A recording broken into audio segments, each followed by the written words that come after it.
So very good evening to all my dear parents, students, as well as entire staff of my 3 branches and all remaining administrative part, those who are joined in this conference, and as well as to my principals.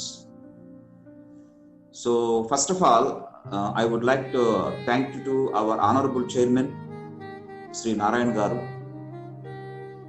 So because of his only, just now I am just talking with you now about this all type of conversations, whatever it is. So that's why my grateful thank you to our chairman sir first of all. So actually yesterday we conducted one webinar series 1, that is in session 1, that is particularly by the chief guest of this Srimati Sharani madam.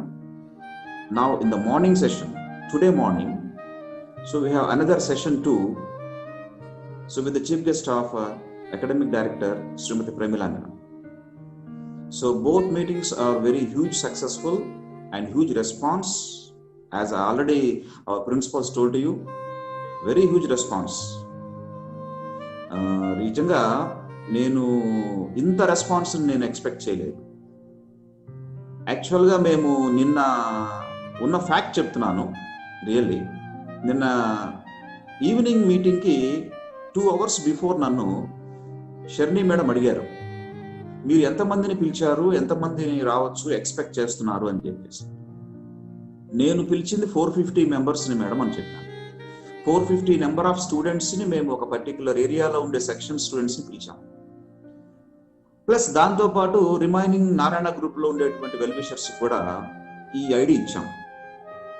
So really ఎంత response అంటే 850 numbers నిన్న మన webinar 1కి వచ్చున్నారు, 850. So again today ఈరోజు morning వచ్చేసేసి మేము పిలిచిన strength ఓవరాల్గా 500 అరౌండ్ పిలిచాం మా స్టూడెంట్స్ని ఒక పర్టికులర్ సెక్షన్స్లో. ఈ 500 మెంబర్స్ని పిలిస్తే మార్నింగ్ వచ్చిన వాళ్ళు 1043 attended. So very huge response. So really చాలా చాలా థ్యాంక్స్ అండి అందరికీ కూడా, ఎవరైతే ఈ ప్రోగ్రామ్ చూస్తున్నారో మన స్టూడెంట్స్. అలాగే నాకు వచ్చిన ఇన్ఫర్మేషన్ ప్రకారము వేరే వేరే క్యాంపసెస్ ఆర్ అదర్ ఆర్గనైజేషన్స్ కూడా చూశారని నాకు చెప్పారు ఇందాక. So very very thank you. అట్లాగే ఇప్పుడు మనం తీసుకున్నటువంటి session 3 sessions are there in series 1, webinar series 1లో నేను 3 సెషన్స్ పెట్టాను. బట్ ఈ 3 సెషన్స్ కూడా చాలా సక్సెస్ఫుల్గా చేయటానికి నాకు హెల్ప్ చేసినటువంటి అందరూ కూడా మా staff, entire team including all principals చాలా కష్టపడ్డారు. రియల్లీ చాలా ఫాస్ట్గా వాళ్ళని ఫాలోఅప్ చేయాల్సి వచ్చింది. వాళ్ళు కూడా విపరీతమైనటువంటి రెస్ట్లెస్ కంప్లీట్ ఈ 2 days చాలా వర్క్ చేశారు. ఎవ్రీ స్టాఫ్ మెంబర్, చిన్న ఎంప్లాయీ దగ్గర నుంచి పెద్దవాళ్ళ వరకు. ఇంత గ్రాండ్ సక్సెస్, అసలు హ్యూజ్ రెస్పాన్స్. మేము అనుకున్న స్ట్రెంత్ డబల్ ద స్ట్రెంత్ వచ్చాయి morning and yesterday evening. So ఇప్పుడు కూడా విత్ ఇన్ మనకు హాఫ్ అన్ అవర్లోనే మ్యాక్సిమం నెంబర్ రీచ్ అయింది, ఇంకా మూవ్ అవుతుంది. So that's why first of all దీనికి అందరికీ థ్యాంక్స్ చెప్తూ పేరెంట్స్కి నేను ఒక 10 నిమిషాలు ఒక జనరల్ థింగ్స్ మీకు ఎక్స్ప్లెయిన్ చేస్తాను. ఆ తర్వాత నా దగ్గర చదివినటువంటి స్టూడెంట్స్ వాళ్ళు డిఫరెంట్ ప్లేసెస్లో ఎవరైతే కొద్దిగా బాగా సెటిల్ అయ్యి కొంత వర్క్ చేసుకుంటున్నారో నేను వాళ్ళనందరినీ కూడా రిక్వెస్ట్ చేశానండి. వాళ్ళు కూడా లైన్లో ఉన్నారు ఇప్పుడు.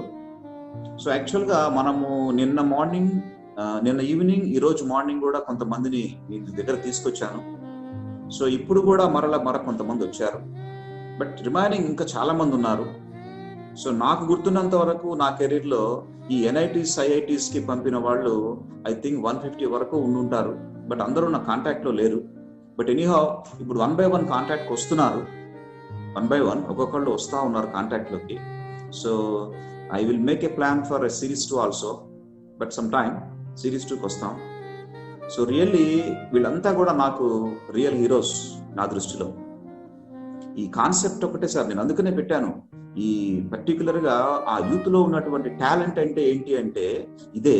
వాళ్ళు ఎంత కష్టపడి ఒక విత్ ఇన్ 1 year 2 years వాళ్ళు ఒక మంచి పొజిషన్లోకి వస్తున్నారు. ఒకప్పుడు మేము చదువుకున్నప్పుడు గ్రాడ్యుయేషన్ చేసిన తర్వాత, పోస్ట్ గ్రాడ్యుయేషన్ చేసిన తర్వాత మేము వాళ్ళ శాలరీస్ని రీచ్ అవ్వాలంటే ఓ 15 ఏళ్ళు 10 ఏళ్ళు చేయాల్సిన పరిస్థితి. కానీ ఈ రోజున ఉన్నటువంటి youth with in 1 year 2 year వాళ్ళు ఈజీగా ఎర్న్ చేస్తున్నారు high amount of salaries. Not only money, సొసైటీలో వాళ్ళకు ఒక రెస్పెక్ట్, పేరెంట్స్తో ఉన్నటువంటి అనుబంధం. సో ఇవన్నీ ఎక్సలెంట్గా వాళ్ళు, అంటే ఆల్మోస్ట్ మా జనరేషన్ కంటే ఇప్పుడున్నటువంటి ఇప్పుడు పాస్ అవుట్ అయినటువంటి వాళ్ళు ఎక్సలెంట్గా షార్ట్ స్పాన్లో తక్కువ టైంలో మంచి పొజిషన్స్కి వస్తున్నారు. ఇండియాలోనే ఆల్మోస్ట్ డెవలప్ అవుతున్నాం, అలాగే ఫారెన్లో డెవలప్ అవుతున్నాం, చాలా బాగా మన వాళ్ళు వస్తున్నారు. సో కాబట్టి వీళ్ళందరూ రియల్ హీరోస్. ఆ హీరోలందరినీ కూడా మనము ఇక్కడ మన స్టూడెంట్గా నేను ట్రీట్ చేయటం లేదు. నేను మీ అందరూ చెప్తున్నానండి, ఒకరిద్దరు అనుకుని ఉంటారు, ఇదేంటబ్బా వీళ్ళని పిలిచి వీళ్ళకి ఇంత వెయిట్ ఇస్తున్నాడు, వీళ్లకు ఇంట్రడక్షన్ సాంగ్ పెట్టారేంటి అని చెప్పి ఒకళ్ళిద్దరు నా దగ్గర అడిగారు. ఓపెన్గా చెప్తున్నాను మీకు. నేను ఒకటే అన్నా, నాకు వాళ్ళు ఈ రోజున రియల్ హీరో, సక్సెస్ఫుల్. ఒకరోజు నా స్టూడెంట్స్ వాళ్ళు, ఆ రోజు నేను స్టూడెంట్స్గానే చూశాను, బట్ ఈరోజు వాళ్ళు సక్సెస్ అయ్యారు.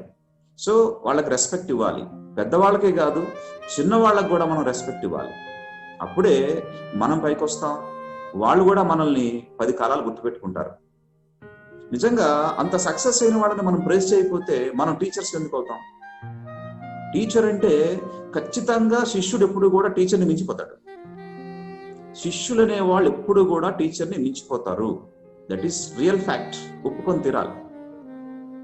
అలా ఒప్పుకొని తీరితే, పెరిగితేనే శిష్యుడు గొప్పవాడు, గురువు గొప్పవాడు అవుతాడు. కాబట్టి 100% మన స్టూడెంట్స్ అంతా కూడా చక్కగా సక్సెస్ అయ్యారు అనేటువంటి ఒక ఆలోచనని 10 మందికి తెలియజేస్తే, మరల ఇప్పుడున్నటువంటి స్టూడెంట్స్ కూడా గ్రాండ్ సక్సెస్ అవ్వాలని నేను కోరుకుంటున్నాను, ప్రతి ఒక్కళ్ళు కూడా. సో దాంట్లో నేను ఒక 5 to 10 minutes జనరల్ థింగ్స్ మీద అందరికీ కూడా ఒక పాయింట్స్ కొన్ని చెప్తాను సార్. ఇది పేరెంట్స్ అండ్ స్టూడెంట్స్ ఉంటున్నారు కాబట్టి అందరికీ కామన్ పాయింట్ లింక్ అయ్యేటట్టుగా నేను కొన్ని విషయాలు మీతో డిస్కస్ చేస్తాను. ఆఫ్టర్ దట్ వాళ్ళు కంటిన్యూషన్, మన గెస్ట్స్ ఎవరైతే ఉన్నారో వాళ్ళంతా యాడ్ అవుతారు. సో ఇప్పుడు ఫస్ట్ కామన్ గా ఉన్నటువంటి ఒక పాయింట్ సార్, ప్రతి ఒక్కళ్ళు కూడా అనుకునేది ఏంటంటే, ఇది నేను చేయగలనా?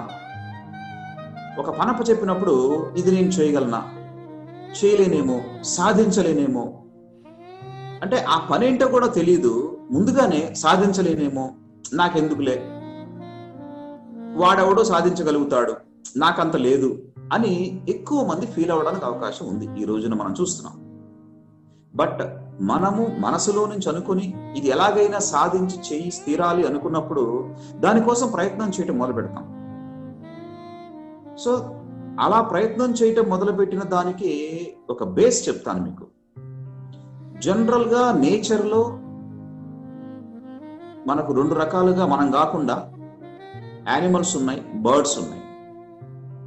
సో యానిమల్స్ లో ఎలాగైతే పులి, సింహం ఇవన్నీ కూడా చాలా స్ట్రాంగ్ పొజిషన్ లో రాజుగా చలామణి అవుతుంటాయో, పక్షుల్లో కూడా రాజు అంటే ఈగల్, గద్ద. ఆల్మోస్ట్ దానికి అంత పవర్ ఉంటుంది. అలాగే ఉన్న వాటిల్లో లాంగ్ లైఫ్ ఉంటుంది, వాటికి లైఫ్ ఎక్కువ, పక్షుల్లో లైఫ్ ఎక్కువ దానికి. సో మరి అలాంటి ఈగల్ కి సంబంధించి ఒక ఇంట్రెస్టింగ్ ఫ్యాక్ట్ మీతో ఒక 1 minute షేర్ చేసుకుంటాను. దాన్ని మనము ఏ రకంగా అర్థం చేసుకోవాలో చూద్దాం.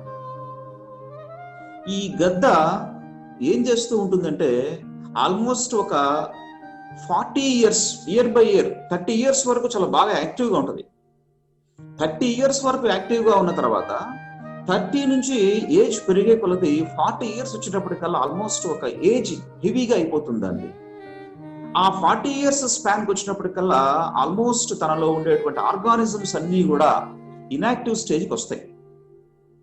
అంటే ఆ స్టేజ్ తర్వాత ఫర్దర్ గా కష్టం బతకటం. అది ఆ స్టేజ్ని గనక దాటగలిగితే అది ఇంకొక 30 ఏళ్ళు బతుకుతుంది. అంటే దాని స్పాన్ వచ్చేసి 70 years. ఒక ఈగల్ యొక్క స్పాన్ 70 years అప్రాక్సిమేట్ గా. నేను చదివినటువంటి బుక్స్ లో నాకు తెలిసిన ఇన్ఫర్మేషన్ చెప్తున్నది.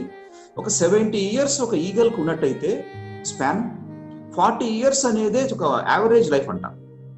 40 years తర్వాత అన్నీ రావు, ఆటోమేటిక్గా కొన్ని కనుమరుగైపోతూ ఉంటాయి. దానికి కారణం 70 years దాకా ఉన్నటువంటి ఈగల్స్కి త్వరగా కనుమరుగైపోయిన తేడా ఏమిటంటే 40 ఏళ్ళు వచ్చేటప్పటికల్లా దానికి ఉన్నటువంటి మెయిన్ ఏదైతే ముక్కు కీలకం, నోస్, దానికి ఉన్న ముక్కు కానీ, అట్లాగే దానికి ఉన్న కాళ్ళకు ఉన్నటువంటి పంజా కానీ, అది కాళ్ళతోటి పట్టేసుకుంటుంది పంజా, అది కానీ, రెక్కలు కానీ అవన్నీ క్షీణించిపోతాయి. 40 years కల్లా క్షీణించిపోతాయి. సో కాబట్టి తెలివైనటువంటి గెద్దలు ఏం చేస్తాయంటే 40 సంవత్సరాలు వచ్చేంతప్పటికల్లా అవి ఆలోచించడం మొదలు పెడతాయంట. మరి నా లైఫ్ని క్లోజ్ చేసుకోవటమా లేదంటే కంటిన్యూ చేసుకోవటమా, మరణమా మరో జీవితమా, మరణమా మరో జీవితమా, ఇది ఆ కంపారిజన్ చేసుకుంటాయి. సో 40 సంవత్సరాల దగ్గరకు వచ్చేటప్పటికల్లా అది ఏమీ చేయకుండా కామ్గా కూర్చుని ఉంటే మరణం, తను ఏదైనా సాధించాలి అనేటువంటి పట్టుదలకు వస్తే మరో జీవితం, ఇంకొక 30 ఏళ్ళు ఉంటుంది. సో అలాంటి సిచ్యువేషన్లో పంజాలు ఆల్మోస్ట్ గ్రిప్ కోల్పోతాయి, నోస్కి ఎనర్జీ తగ్గిపోతుంది, ముక్కుకి. అలాగే రెక్కలకు వచ్చేటప్పటికల్లా ఆల్మోస్ట్ ఆ రెక్కలలో శక్తి క్షీణించిపోతుంది. అలాగే తనకు ఉండేటువంటి డొక్కలు కూడా లోపలికి పోతాయి. అలాంటి స్థితిలో మీరు పిక్చర్ చూస్తున్నారు చూడండి. మొదటి పిక్చర్ లో ముక్కు చాలా చక్కగా ఉంది, లెఫ్ట్ సైడ్ వైట్ డయాగ్రామ్. మొదటి పిక్చర్ లో ముక్కు చాలా చక్కగా ఉంది. సో అలాగే రెండో పిక్చర్ లో పంజాలు చాలా చక్కగా ఉన్నాయి. నేను ఇక్కడ నెక్స్ట్ థర్డ్ పిక్చర్ తీసుకున్నాను, ముక్కు అంతా కూడా విరిగిపోయింది. సో 40 ఏళ్ళు వచ్చిన తర్వాత ఈ గెద్దలు, తెలివైనటువంటి గెద్దలు అత్యంత ఎత్తుగల ప్రదేశానికి వెళ్ళిపోయి, కొండ మీదకి వెళ్ళిపోయి, చాలా ఎత్తుగల కొండల మీదకి వెళ్ళి ఇంకా వేరే పని మానేసి అక్కడే కూర్చుని కొండకి వేసి తన ముక్కుని గుద్దుతా ఉంటుందంట. కొండకి వేసి తన ముక్కుని విపరీతంగా కొడుతూ ఉంటుంది. ఎందుకు ఆ ముక్కుని కొడుతూ ఉంది? ఆ ముక్కు అంతా కూడా చిట్లిపోయి పగిలిపోయి కొత్త ముక్కు రావాలి, అందుకు అది ముక్కుని కొట్టేసుకుంటా ఉంటుంది. ఎంత పెయిన్, ఆ పెయిన్ భరిస్తుంది. అది ఆ పెయిన్ ని భరిస్తూ కూడా ఆ ముక్కుని ఆల్మోస్ట్ డిమాలిష్ చేయడానికి ప్లాన్ చేస్తూ ఉంటుంది. చాలా పెయిన్, కానీ తట్టుకుంటుంది. ఎందుకు? ఇంకో 30 ఏళ్ళు బతకాలన్న కోరిక. సో ఆ రకంగా ఆ ముక్కుని కూడా అది పగలగొట్టుకుని మరల కొత్తగా ముక్కు ఫార్మేషన్ అవ్వడానికి 150 రోజులు పడుతుందంటండి. 150 రోజులు. ఈ 150 రోజులు అది యజ్ఞం చేసినట్టుగా ఆ ప్రయత్నం చేస్తూ ఉంటుంది అత్యంత ఎత్తుగల కొండ మీద. అదే విధంగా పంజాలన్నిటినీ కూడా ఒక్కొక్కటి కూడా కొండకేసి కొట్టేస్తుందంట. అవన్నీ ఊడిపోతాయంట. అలా కొత్తవి మళ్ళీ దానికి వస్తూ ఉంటాయి పంజాలు. అదే విధంగా ఈ కొత్తగా వచ్చిన పంజాతోటి రెక్కలని కూడా తనంతట తానుగా రెక్కలని కూడా అవన్నీ కూడా ఒక్కొక్కటి కూడా రెక్కల్ని కూడా తొలచేస్తుందంట. అప్పుడు ఈ 150 రోజుల్లో కొత్తగా రెక్కలు మళ్ళీ వస్తాయి. సో 150 రోజులు 160 రోజుల తర్వాత కొత్తగా రెక్కలు వచ్చేసినాయి, ముక్కు స్ట్రాంగ్ వచ్చేసింది, అలాగే పంజా కూడా మరల వచ్చేసింది. అంటే now again that eagle was ready to live for 30 years. ఇంకో 30 సంవత్సరాలు హ్యాపీగా అది బతకడానికి అవకాశం ఉంది. కానీ 150 రోజులు విపరీతమైనటువంటి కష్టాన్ని భరించింది. అంటే కష్టం అనేది వస్తుంది, ఆ కష్టాన్ని అధిగమించాలి. అధిగమించడానికి తన శరీరానికి విపరీతమైనటువంటి పెయిన్ ని కలగజేస్తుంది. ఎందుకంటే మరణం కాదు, నేను మరో జీవితాన్ని నేను గడపాలి, మరో జీవితాన్ని గడపాలి. Not only 1 year, 30 years. సో గెద్దకే అన్ని తెలివితేటలుంటే అన్ని కష్టాలను అది అధిగమించి ఇంకా 30 ఏళ్ళు బతుకుతుంది అంటే మరి మనిషికి ఉన్న జ్ఞానాన్ని, మనిషికి ఉన్న టాలెంట్ కి ఎంత పట్టుదల ఉండాలి. మై డియర్ స్టూడెంట్స్, మరి ఆ పట్టుదల మనలో ఉండాలి. ఏదైనా ఒకటి సాధించి చూపించాలి అన్న కసి ఉండాలి. గెద్దలు ఎంత తెలివైనవంటే మేఘాల నుంచి వర్షం పడుతూ ఉంటే, మేఘాల కింద నుంచి వర్షం పడుతూ ఉంటే, అవి మేఘాల కింద ఉంటే వెంటనే అవి ఏం చేస్తాయో మీ అందరికీ తెలుసు. వెంటనే ఆ గెద్దలు మేఘాల పైకి వెళ్ళిపోతాయి. మేఘాల పైకి వెళ్ళిపోయి వర్షం నుంచి అవి కాపాడుకుంటాయి. అంటే మన లైఫ్ లో వచ్చేటువంటి అవరోధం వచ్చిందని చెప్పేసి వెనక్కి వెళ్ళిపోకుండా ఆ అబ్స్టకల్స్ ని ఓవర్కమ్ చేసి ఇంకా పైకి వెళ్ళాలి, ఉన్నత స్థానానికి వెళ్ళాలి. మనము అత్యున్నత స్థానానికి వెళ్ళడం కోసం ప్రయత్నం చేయాలి. ఈ అత్యున్నత స్థానానికి వెళ్ళడానికి కావాల్సింది మైండ్ సెట్. మన మైండ్ సెట్, ఆలోచన విధానం. ఎంత నువ్వు బాగా ఆలోచించగలుగుతావు, అంతమందిలో ఒకటిగా ఉంటావు, యూనిక్ గా ఉంటావు, నీ ఆలోచన డిఫరెంట్ గా ఉంటుందో అప్పుడు నువ్వు సొసైటీలో ఒక ప్రత్యేక గుర్తింపు పొందుతావు. So it's a best story, best example story you should learn from eagle. ఆ పక్షిగా ఉన్న అది అంత చేస్తున్నప్పుడు మనం చాలా చేయాలి. సో మనకు టాలెంట్ ఉంది. సో కాబట్టి మా స్టూడెంట్స్ అందరికీ చెప్పేది ఒకటే, చిన్న ఇబ్బందులు ఎప్పుడు వచ్చినా సరే, పెద్ద ఇబ్బందులు వచ్చినా సరే తట్టుకొని నిలబడగలిగేటువంటి ధైర్యాన్ని మనందరము కూడా సాధించుకోవాలి. అలాంటి ధైర్యం ఇవ్వడానికి మీకు ఇద్దరు ఉన్నారు, అమ్మా నాన్న, అలాగే టీచర్స్, ఫ్రెండ్స్. సో వీళ్ళందరూ కూడా ఉన్నారు. చక్కగా మీరందరూ కూడా మీ యొక్క లైఫ్ ని కంటిన్యూ చేయండి. చక్కగా కష్టాన్ని మీ ఫ్రెండ్స్ తో షేర్ చేసుకోండి, అమ్మా నాన్నతో షేర్ చేసుకోండి, అలాగే టీచర్స్ తో షేర్ చేసుకోండి. This is most important example that I want to discuss with you again. అలాగే చాలా మంది స్టూడెంట్స్, నేను ప్రిపేర్ అవుతున్నాను సార్, చాలా చక్కగా క్లాసెస్ వింటున్నాను, నాకు మార్కులు రావట్లేదు అంటారు. పేరెంట్స్ కూడా కొంతమంది, మా అబ్బాయి ప్రతిరోజు క్లాస్ వింటాడండి, ఏ రోజు యాబ్సెంట్ కాడు, ప్రతిరోజు క్లాస్ వింటాడు, కానీ మార్కులు చూస్తే అసలు తక్కువ వస్తున్నాయి అని ఎక్స్ప్రెస్ చేస్తారు పేరెంట్స్ కొంతమంది. సో ఈ గ్యాప్ ఎలా ఉంది, ఎందుకు వస్తుంది, ఎక్కడ ఆ గ్యాప్ వచ్చింది అనేది నేను మీకు ఇప్పుడు ఒక స్లైడ్ రూపంలో చూపిస్తానండి. 1 minute ఒక స్క్రీన్ షేర్ చేస్తారు మా కొలీగ్స్. ఒక్కసారి ఆ స్క్రీన్ షేర్ చేస్తే అందరికి చూపిద్దాము. 5 tips to get success. So నేను ఒక 5 points ని మీ అందరికి తెలియజేస్తా ఉన్నాను. సక్సెస్ రావడానికి నేను నిజంగా ప్రాక్టికల్ గా నేను ఇంప్లిమెంట్ చేశాను. స్టూడెంట్స్ కూడా ఇది పాటిస్తే ఖచ్చితంగా మీరు సక్సెస్ సాధిస్తారు. ఈ 5 steps ని అర్థమయ్యే విధంగా నేను చెప్తాను. ఆ 5 steps ని కూడా మీరు ఖచ్చితంగా పాటించడానికి ప్రయత్నం చేస్తారని నేను ఆశిస్తున్నాను. ఒకటి, ఆ 5 steps లో అసలు మీకు లెక్చరర్స్ క్లాసెస్ చెప్తున్నప్పుడు క్లాసెస్ ని ప్రాపర్ గా వినాలి. Listening to the classes properly, carefully, చాలా జాగ్రత్తగా. పక్కన ఏం జరుగుతున్నా మనకు అనవసరం, మనము క్లాసెస్ ని అంత పర్ఫెక్ట్ గా వినాలి. ఫస్ట్ విన్న తరువాత ఆ కాన్సెప్ట్స్ ఏవైతే చెప్పారో ఆ కాన్సెప్ట్స్ ని నీకు నువ్వుగా చదవాలి. స్టూడెంట్ తన ఓన్ గా చదవాలి, బుక్ ముందు పెట్టుకొని కూర్చోటం కాదు. తన ఓన్ గా చదివి బ్రెయిన్ కి ఎక్కించుకోవడానికి ప్రయత్నం చేయాలి. అలా చేస్తున్నప్పుడు డౌట్స్ వస్తాయి. ఆ డౌట్స్ ని లెక్చరర్స్ తో అడిగి క్లారిఫై చేసుకోవాలి. అలాగే 3rd step వచ్చేటప్పటికల్లా ఏవైతే కాన్సెప్ట్స్ నువ్వు చదివావో ఆ కాన్సెప్ట్స్ ని అండర్స్టాండ్ చేసుకునేటువంటి ఒక సిచ్యువేషన్ కి రావాలి. అంటే అర్థం చేసుకోవడానికి ప్రయత్నం చేయాలి విత్ లెక్చరర్ హెల్ప్ తో. అర్థం చేసుకున్న తర్వాత నీకు అర్థమైనటువంటి ఆ కాన్సెప్ట్ ని అప్లికేషన్ కోసం ఉపయోగించే విధానంలో ప్రాక్టీస్ చేయాలి.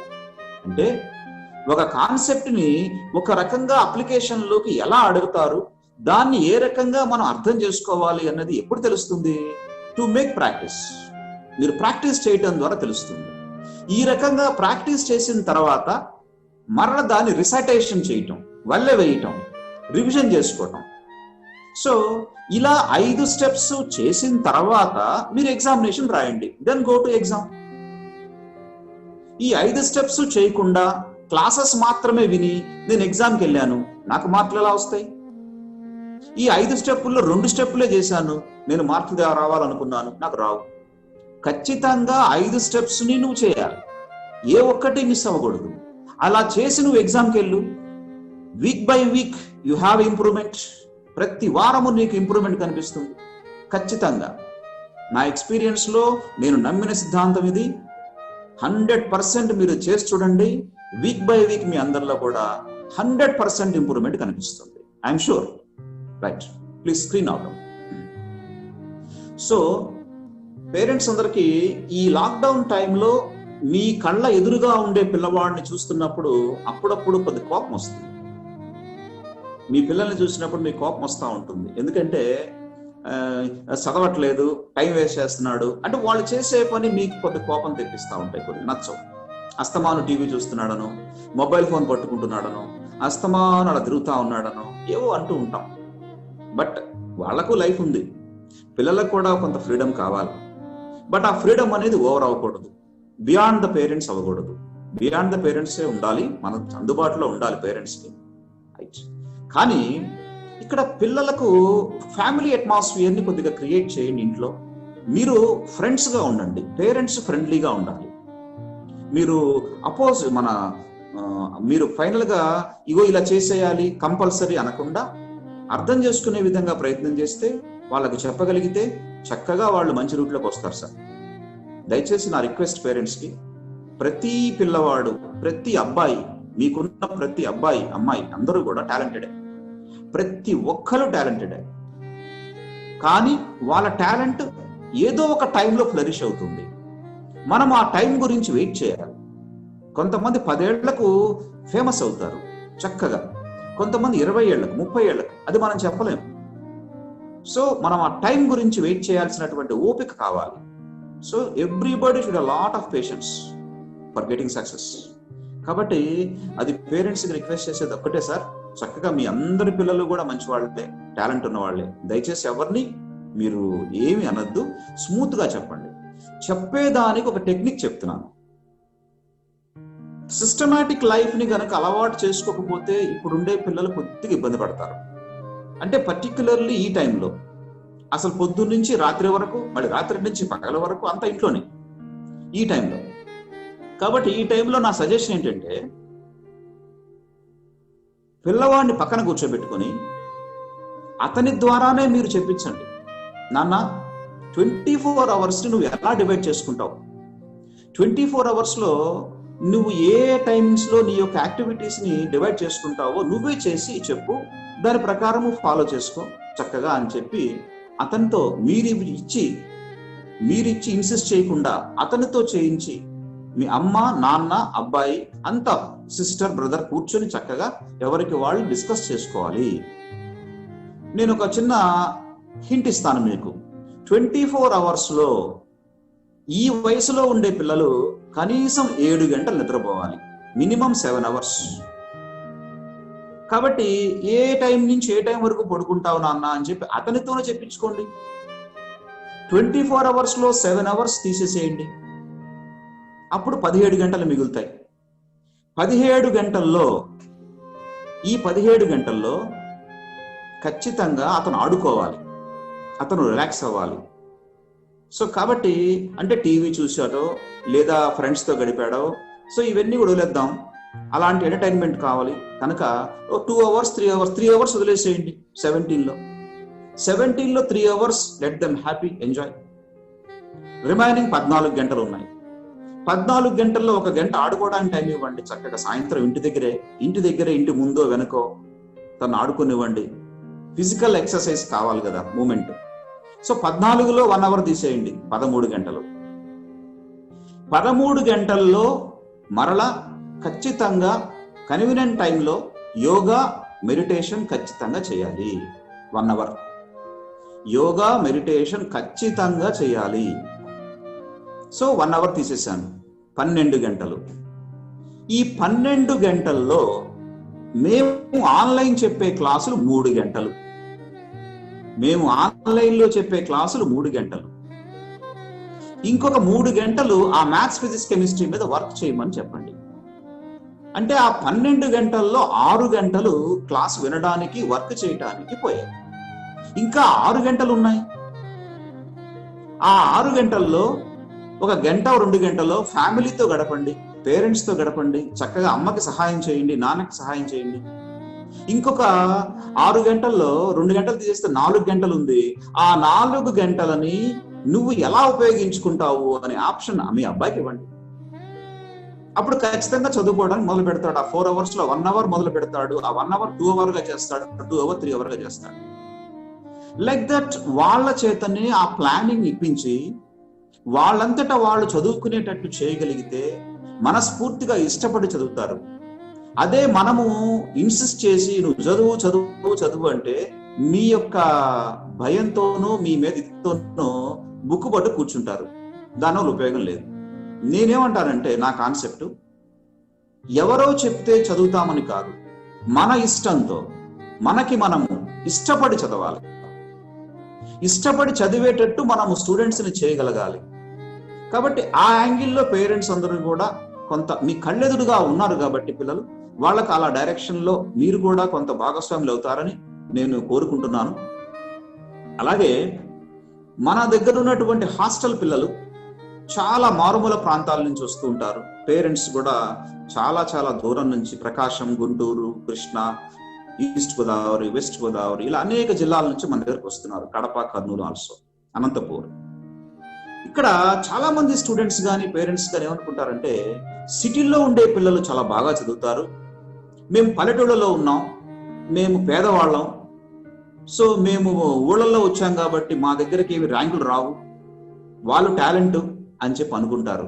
కానీ నా బ్రాంచ్లో ఉన్నటువంటి పిల్లలు ర్యాంకులు తెచ్చుకున్న వాళ్ళందరూ ఎవరంటే పేద కుటుంబం చెందిన వాళ్ళు, పల్లెటూరు నుంచి వచ్చిన వాళ్ళు, నా దగ్గర ఉన్నటువంటి బ్రాంచెస్లో ఉన్నవాళ్ళు.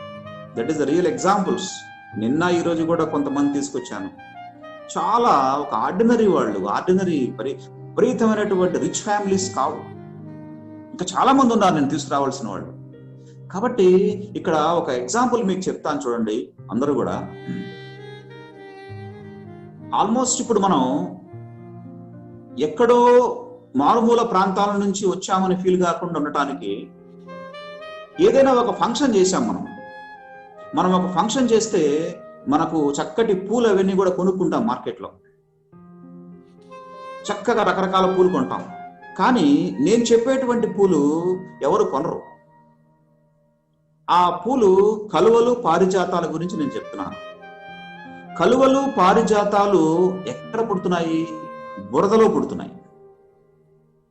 కలువలు, పారిజాతాలు బురదలో పుట్టి అవి నీళ్లల్లో ఉండి, బురదలో అవి నీళ్లల్లో ఎక్కడైతే ఉంటాయో వాటి కోసము సూర్యుడు, చంద్రుడు ఎదురు చూస్తూ ఉంటారు. అలా సూర్యుడు, చంద్రుడు ఎదురు చూసేటువంటి ఆ కలువలు, తామరలు సర్ఫేస్ పైకి వచ్చినప్పుడు సూర్యుని కిరణాల వల్ల, చంద్రుని కిరణాల వల్ల అవి వికసించుకుంటాయి. ఇది మనందరికీ తెలుసు. సో అలా వికసించుకున్నటువంటి ఆ పారిజాతాలు, కలువలని మనం ఫంక్షన్స్ చేస్తున్నప్పుడు, అలాగే ఈ లేడీస్ జడలో పెట్టుకోవడానికి అవి వాడరు. మిగతా అన్ని పూలు వాడతారు. బురదలో పుట్టాయి కాబట్టి వాడరు అని కాదు కదా. కానీ మరి బురదలో పుట్టినటువంటి కలువలు, పారిజాతాలు ఎక్కడికి చేరాయి? ఫంక్షన్స్ లో పెట్టినటువంటి ఆ పూలు ఎక్కడికి చేరాయి? మీరు ఫంక్షన్ లో పెట్టిన పూలు ఎక్కడికి చేరాయి? ఫంక్షన్ అయిపోయిన తర్వాత కింద పడిపోయిన కాళ్ళతో తొక్కేస్తున్నారు. కానీ కలువలు, పారిజాతాలు బురదలో పుట్టి నువ్వు తీసుకొచ్చి అవి ఎక్కడ తీసుకెళ్తున్నావు? భగవంతుని సన్నిధానాన్ని దగ్గరకు తీసుకెళ్తున్నావు. అంటే బురదలో పుట్టినటువంటి ఇవి చేరిన ప్రదేశం ఏమిటయ్యా అంటే భగవంతుని సన్నిధానం. ఇవి చక్కగా పూల తోటల్లో పెరిగినటువంటి పూలు చెత్త బుట్టల్లోకి వచ్చేరుతున్నాయి.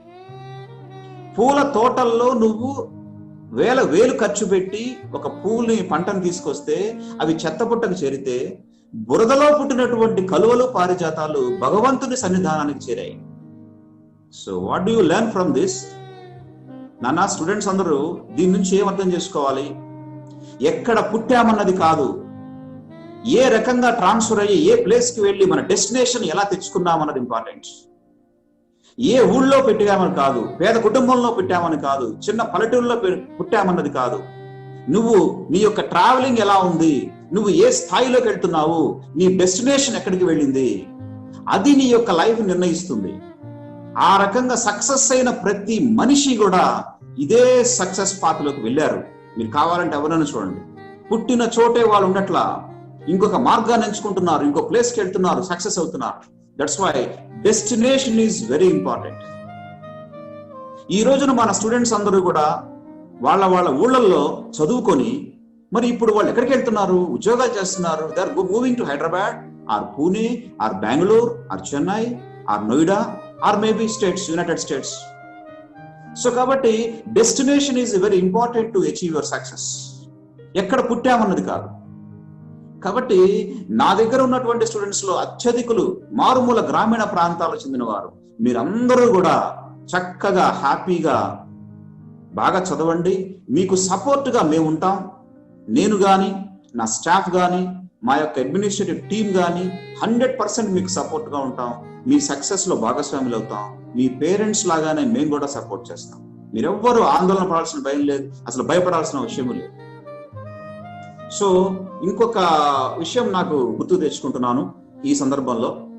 యాక్చువల్గా నేను ఆగస్ట్ 15th అనే డేట్కి నేను ఎప్పుడు కూడా మర్చిపోను.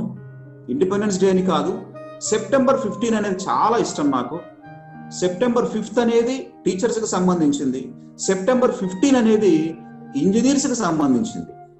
September 15 is engineers day. So నిన్న ఆగస్ట్ 15 వచ్చింది, సెప్టెంబర్ 15 రాబోతా ఉంది నెక్స్ట్ మంత్. సో సెప్టెంబర్ 15 అంటే ప్రతి సంవత్సరం నేను గుర్తుపెట్టుకుంటాను. బీయింగ్ అన్ ఇంజనీర్, నేను బీటెక్ చేశాను.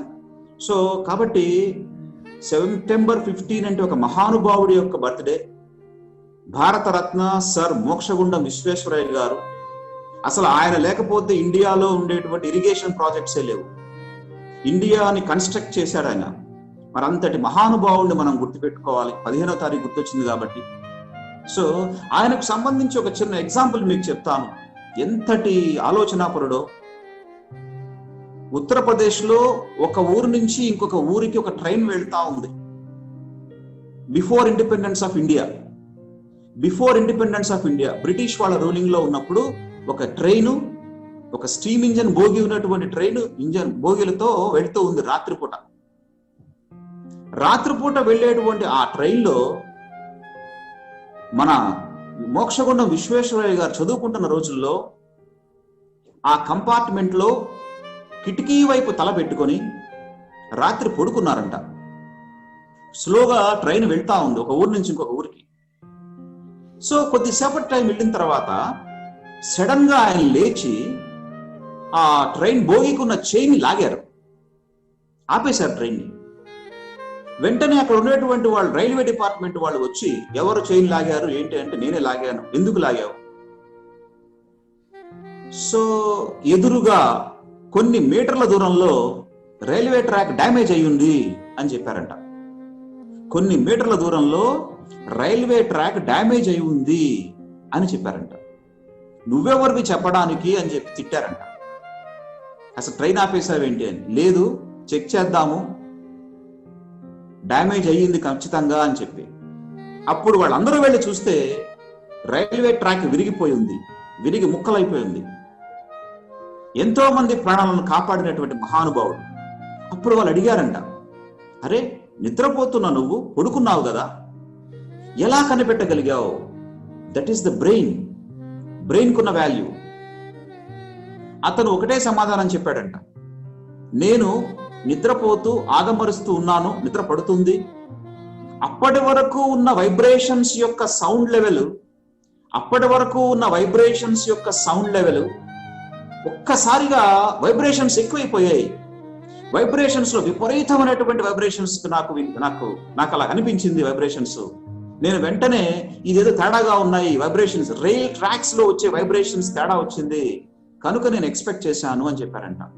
So very great intelligence of Mokshagundam Visvesvaraya గారు. అంతటి మహానుభావుడు. మరి ఎన్నో ఇరిగేషన్ ప్రాజెక్ట్స్ రూపకల్పన చేశారు. ఇప్పుడున్న జనరేషన్ కి తెలియకపోవచ్చు. ఇండియా రియల్లీ ఆయనకు చాలా రుణపడి ఉంది. మరి ఇంజనీర్స్ డే నేను ఎందుకు చెప్తున్నాను ఇది అంటే, మీరందరూ కూడా ఇంజనీర్స్ కాబోతా ఉన్నారు, ఇంజనీరింగ్ కొంతమంది చేశారు. కాబట్టి అలా మీరు ఆలోచనల్ని, మీ యొక్క మైండ్ సెట్ ని చక్కగా దృఢంగా చేసుకొని కాన్ఫిడెంట్ గా ఉండి బాగా డెవలప్ కావాలని, సక్సెస్ కావాలని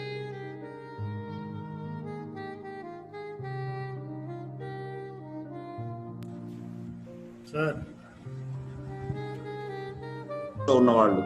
ఓకే, సో బట్ మీతో చాలా మాట్లాడాలని ఉంది, కానీ అందరూ వెయిట్ చేస్తున్నారు కనుక నేను క్లోజ్ చేస్తా ఉన్నాను.